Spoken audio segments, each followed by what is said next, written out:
All right, Dolphins fans, you know we love you here at Sports Talk Extra. We love talking about the Dolphins. They've always been just a team that I've loved growing up. But here's the deal. If you're new to the channel, we have two channels. Sports Talk Detroit is our main one. And then we have this channel because we love giving love to teams that don't seem to receive as much of a national media market attention. I think Miami falls in one of those, even though they're a massive city and have a fun team.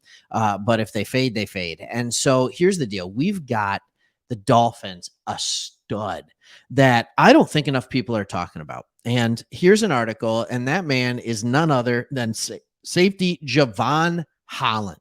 And he makes a list of ESPN's top 10 safeties in the NFL. That title's a little misleading because he's actually in the top 5. So yes, the list was of top 10, but he's in the top 5. And I love how this article starts, and it's going to kind of contradict my title where it says Jaylen Waddle is a stud. That much we know. And by me, I don't just mean fans of the Miami Dolphins. Okay. Pause there. The article will go on to talk about how this is peer rated, which is the best ones, to get an idea. But Dolphins fans know about Jaylen Waddle. Outside of Miami, he's not talked about. He is not talked about.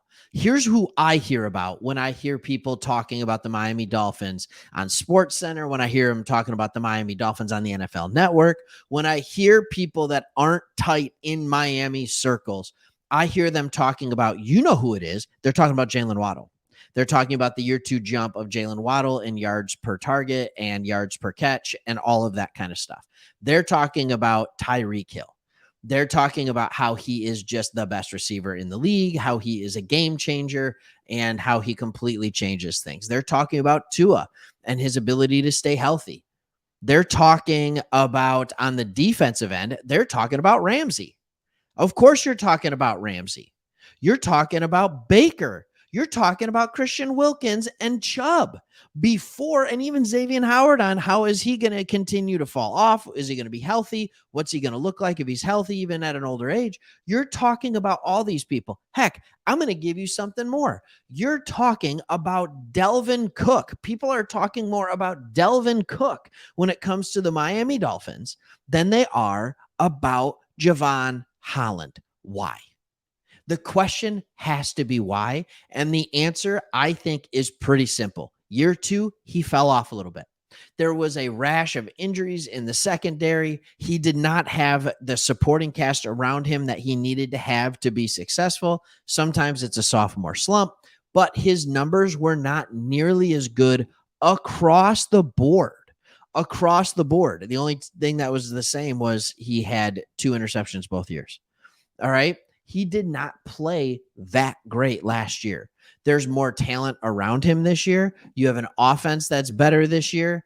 And I think you are going to see him really making some big inroads when it comes to this stuff. So let's look at where he actually ranks. Okay. It says here first, 165 tackles, 17 defended passes, 8 quarterback hits, 4 picks, 4 sacks, 4 tackles for loss. This is across his first 2 seasons.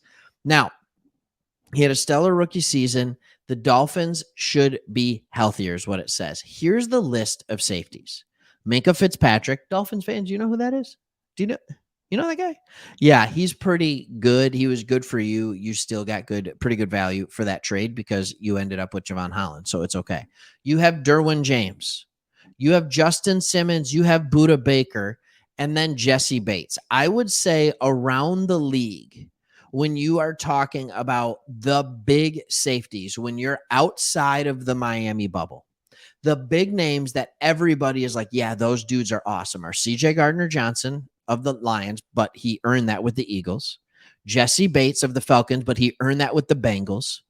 Budda Baker of the Cardinals, Derwin James of the Chargers, and Minkah Fitzpatrick of the Steelers.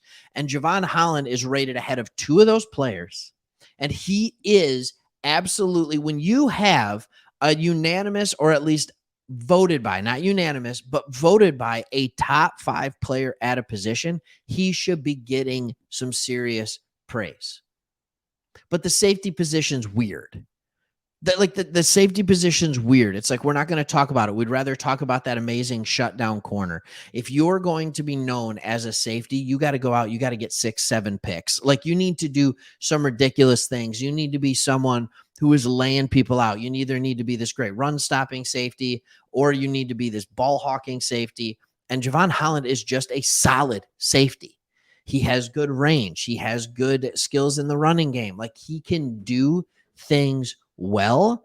And I think that is almost why the national media doesn't talk about him so much. He's such a fluid athlete. He's a good player. He was a second round pick, like, I mean, out of Oregon. So even Oregon, it's not one of those things where they're known as a defensive factory, right? I mean, like they're kind of getting there. Thibodeau, Holland, stuff like that. But that is what I think is happening. And that's why we love this channel, because we get to highlight players. We get to highlight teams that you're not going to hear about in the national media. Dolphins fans, you got a good one. You got a good one in Javon Holland. And when the national media is talking about 5, 6, 7, 8 players before they're even mentioning Holland, don't take it as a slight.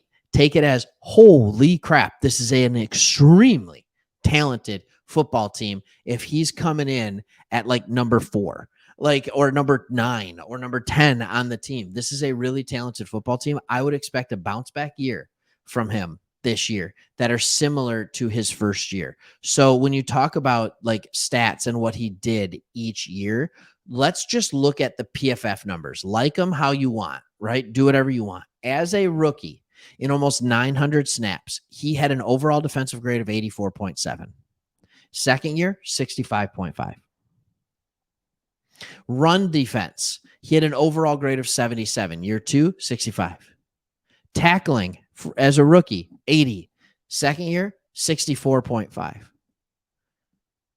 Coverage as a rookie, 87.7. That's elite status. Second year, 64. Even if these numbers are somewhere in between and he's just a 70-something rated across the board, with his skills and the ability to be the ball hawk that he has shown he can be, you've got a real one on your side, and you still have another couple years with him under his rookie contract, which is phenomenal. So enjoy that before you have to pay it. And know that while he is under the radar and that nobody is talking about him nationally, they may be talking about him in Miami. I don't live in Miami, right? But like they might be talking about him in South Florida. They're not talking about him on national news shows. So you got a real one. Be excited about this. Maybe you've even forgot about him with all the offseason moves. But here's the deal. Thank you for watching. Leave a comment below. Where are you at with Javon Holland? Do you agree that more people should be talking about his skills?